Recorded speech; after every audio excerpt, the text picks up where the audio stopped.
हरे कृष्णा, मैं दीपेंद्र हीरानी मेरे YouTube channel में आपका हार्दिक स्वागत करता हूं। और आज का शेयरिंग सेशन है 2123 और आज का टॉपिक है पेंटागन कॉन्सेप्ट, जिसके बारे में और आज का ये पार्ट है 10वां। और हम टॉपिक देख रहे हैं, इसमें सब टॉपिक है गारंटेड इवेंट्स, जिसमें हमने देखा कि दो गारंटेड इवेंट्स है अपना लाइफ में, एक तो रिटायरमेंट और दूसरा चाइल्ड हायर एजुकेशन। रिटायरमेंट के बारे में मैंने आपको बताया था कि आजकल लोग क्या प्रेफर करते हैं कि मैं एसआईपी करूं और वहाँ पे मुझे अच्छा रिटर्न मिलेगा। तो मैं आपको आज ये कैलकुलेशन दिखाना चाहता हूँ कि एलआईसी में जो जीवन उत्सव प्लान है, तो इसमें अगर आप इन्वेस्ट करते हो महीने का 10,000 और यहाँ पे आपको एसआईपी से ज़्यादा पेंशन मिलेगा। कैसे मिलेगा वो मैं आपको बताता हूँ अभी।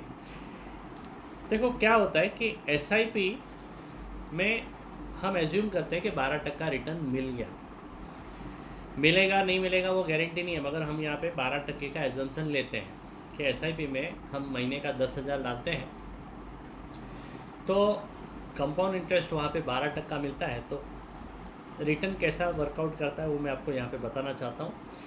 टोटल डिपॉजिट अपना 19,20,000 होता है। 10,000 के हिसाब से हम 16 साल तक एसआईपी में इन्वेस्ट करते हैं, तो अपना खुद का इन्वेस्टमेंट 19,20,000 होगा। उसमें प्रॉफिट मिलेगा 38,26,000 का, अप्रॉक्सीमेटली 38 लाख का प्रॉफिट मिलेगा। और टोटल अमाउंट अपने हाथ में आएगा 57,50,000। कितना आएगा? 57,50,000। मगर ये पूरा अमाउंट हाथ में आने से पहले उसमें क्या लगता है? टैक्स लगता है। तो अपने को ये जो 38 जो प्रॉफिट है अपना 38 लाख का, उसके ऊपर 12.5% के हिसाब से जो म्यूचुअल फंड में long term capital gain tax पे टैक्स लगता है 12.5%, वो हम माइनस करेंगे तो अप्रॉक्सीमेटली उसमें से 4.5 लाख माइनस हो जाएगा। 475 माइनस हो रहा है, मगर मैं राउंड फिगर 4.5 ही पकड़ता हूँ। तो अपने को जो 57,50,000 मिलता है उसमें से 4,50,000 निकल गया, तो 53 लाख अपने हाथ में आएगा उस टाइम पे। मगर एक रिस्क होता है जिसका नाम है इन्वेस्टमेंट रिस्क। देखो दोस्तों, 1990 में रेट ऑफ इंटरेस्ट हुआ करता था 15%। 2000 में वो रेट ऑफ इंटरेस्ट आ गया 12% के आसपास। 2010 में वो रेट ऑफ इंटरेस्ट आ गया इंडिया में, एफडी का रेट ऑफ इंटरेस्ट की बात कर रहा हूँ, वो आ गया 9% के हिसाब से। 2020 में वो रेट ऑफ इंटरेस्ट आ गया 6% के हिसाब से। अभी आप इसमें ऑब्जर्व करते हो तो हर 10 सालों में 3% के आसपास रेट ऑफ रिटर्न गिर रहा है। वो क्यों गिरता है दोस्तों? जैसे कंट्री डेवलप होती है ना, इंडिया डेवलप हो रहा है, तो जैसा कंट्री डेवलप होती है वैसा उस कंट्री का रेट ऑफ इंटरेस्ट गिरता है। क्यों गिरता है? क्योंकि गवर्नमेंट लोन सस्ता करती है। लोन अगर सस्ता करेगी तो जो बिजनेसमैन है, बड़े बड़े इंडस्ट्रियलिस्ट है, वो लोन उठाते हैं अपने बिजनेस को बढ़ाने के लिए, तो उस हिसाब से लोन उठा के बिजनेस बढ़ाते हैं, बिजनेस बढ़ता है, इकोनॉमी बढ़ती है, इकोनॉमी बढ़ता है, इकोनॉमी बढ़ती है तो देश बढ़ता है। इस हिसाब से कंट्री को डेवलप होना है तो रेट ऑफ इंटरेस्ट सस्ता करना ही पड़ेगा। तो इस हिसाब से इंडिया का रेट ऑफ इंटरेस्ट हर 10 साल में 3% के हिसाब से कम होते जा रहा है, जो हमने अभी अभी देखा। आज देखो, कोई भी डेवलप कंट्रीज में रेट ऑफ इंटरेस्ट 1% और 3% के बीच में ही चल रहा है। वहाँ पे भी एक ज़माने में रेट ऑफ इंटरेस्ट ज़्यादा हुआ करता था, मगर अभी वो 1% और 3% के हिसाब से चल रहा है, क्योंकि वो लोग डेवलप हो चुके हैं, वो कंट्रीज़ डेवलप हो चुकी है। ये तो अभी फ़िलहाल थोड़ा सा महंगाई चल रहा है because of Russia Ukraine war and बाकी भी वॉर्स, बीच में कोरोना भी आ गया, जिसकी वजह से इन्फ्लेशन बढ़ा करके थोड़ा सा रेट ऑफ इंटरेस्ट बढ़ाना पड़ा इन्फ्लेशन को कंट्रोल करने के लिए। अदरवाइज़ रेट ऑफ इंटरेस्ट वहाँ पे और भी कम था, 0%, 0.5%। जापान में तो हम पैसा भरते हैं, डिपॉजिट करते तो उसके ऊपर अपने को सर्विस डिपॉजिट का रेंट देना पड़ता है, अपने को उल्टा भरना पड़ता है, अपना पैसा वो संभालते करके। तो दोस्तों, ये आज डेवलप कंट्री की पोजीशन है, तो इस हिसाब से इंडिया में भी रेट ऑफ इंटरेस्ट आने वाले फ्यूचर में भी घटेगा। ऐसा प्रेडिक्शन है कि 2030 तक rate of interest in India will be 3% and 2040 तक इंडिया का रेट ऑफ इंटरेस्ट 0 या 1% या मैक्सिमम 2% होगा दोस्तों। तो यहाँ पे हमने जो कैलकुलेशन मैंने बताया कि उस टाइम पे म्यूचुअल फंड में 12% के हिसाब से अपन महीने का 10,000 के हिसाब से 16 साल तक भरते हैं, तो अपने हाथ में टैक्स निकाल के 53 लाख आएगा। अभी वो टाइम पे रेट ऑफ इंटरेस्ट मैंने क्या बताया, 10 साल में 3% कम होने का चांसेस है। मैं तो 16 साल में 3% पकड़ रहा हूँ, 16 साल के बाद भी 3% रहेगा। उस हिसाब से भी 53 लाख का 3% होता है दोस्तों 1,59,000। कितना मिलेगा? 1,59,000। 3% ऑफ 53 लैक्स मिलेगा, तो 1,59,000 का साल का इंटरेस्ट अपने को आएगा। और सामने हम LIC का जीवन उत्सव प्लान में इन्वेस्ट करते हैं, तो वहाँ पे हम यही 10,000 के हिसाब से भरेंगे प्रीमियम।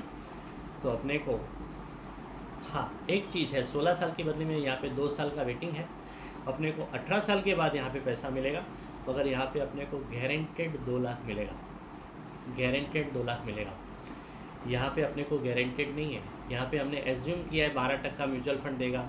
उसके बाद में वहाँ पे म्यूचुअल फंड का जो पैसा आएगा वो अपन 3% के हिसाब से कोई पेंशन प्लान में डालेंगे। वो सब एजम्पशन पे, इफ एंड बट्स पे चला, मगर यहाँ पे अपने को गारंटेड 2 लाख मिलेगा। और दूसरी बात, ये जो म्यूचुअल फंड वाला पैसा है वो टैक्सेबल रहेगा। इसमें जो पेंशन मिलेगा या तो इंटरेस्ट मिलेगा वो भी टैक्सेबल रहेगा। यहाँ पे अपने को इंटरेस्ट जो पेंशन मिलेगा वो टैक्स फ्री मिलेगा। LIC का pension will be tax free दोस्तों। तो एक तो वहाँ पे श्योरिटी नहीं है, गारंटेड नहीं है, यहाँ पे गारंटेड है। म्यूचुअल फंड का जो पेंशन है वो टैक्सेबल है, ये टैक्स फ्री मिलेगा। और एक चीज़, यहाँ पे अपने को कोई इंश्योरेंस नहीं रहेगा म्यूचुअल फंड में, there will be no insurance. यहाँ पे आपको नेचुरल रिस्क कवर 20 लाख का पहले ही दिन से मिलेगा, और एक्सीडेंटल इंश्योरेंस 40 लाख का पहले दिन से मिलेगा, और वो हर साल बढ़ते जाएगा दोस्तों। तो ऐसे बेनिफिट्स, एक तो गारंटी है, दूसरा टैक्स फ्री है, दूसरा इसमें इंश्योरेंस बेनिफिट भी है। तो ये तीनों चीज़ LIC का जीवन उत्सव प्लान में आपको मिलेगा। तो दोस्तों अभी आप ही डिसाइड करो कि आपको ओल्ड एज में टेंशन चाहिए या पीस ऑफ माइंड चाहिए। अगर टेंशन चाहिए, म्यूचुअल फंड में डाल सकते हैं जहाँ पे कोई गारंटी नहीं है। और अगर आपको पीस ऑफ माइंड चाहिए तो आप जीवन उत्सव में डालिए, जहाँ पे आपको गारंटेड 2 लाख मिलेगा। यहाँ पे 1 लाख कितना मिल रहा है? 1,60,000 में 1,59,000 ही मिल रहा है, वो भी गारंटेड नहीं है। यहाँ पे आपको 2 लाख गारंटेड मिलेगा दोस्तों। तो ये सबसे बड़ा मैंने आपको बताया था कि मैं आपको बताऊंगा कि क्यों जीवन उत्सव plan is better than mutual fund 12% return, right. तो ये आज मैंने आपको बता दिया है। वीडियो थोड़ा सा लंबा हो चुका है, मगर मुझे ये आपने अगर समझ लिया है तो ज़रूर आप म्यूचुअल फंड की जगह पे अगर आप अपना रिटायरमेंट प्लानिंग LIC का जीवन उत्सव से करेंगे दोस्तों, तो इसके बारे में डिटेल में जानकारी लेने के लिए आप मुझे कांटेक्ट कर सकते हैं। मेरा नंबर है 9324345130। और ये जीवन उत्सव के बारे में डिटेल में जानकारी लेके जीवन उत्सव में इन्वेस्ट कर सकते हैं दोस्तों। तो धन्यवाद। कल एक नए टॉपिक के साथ में हम बात करेंगे, तब तक के लिए हरे कृष्ण।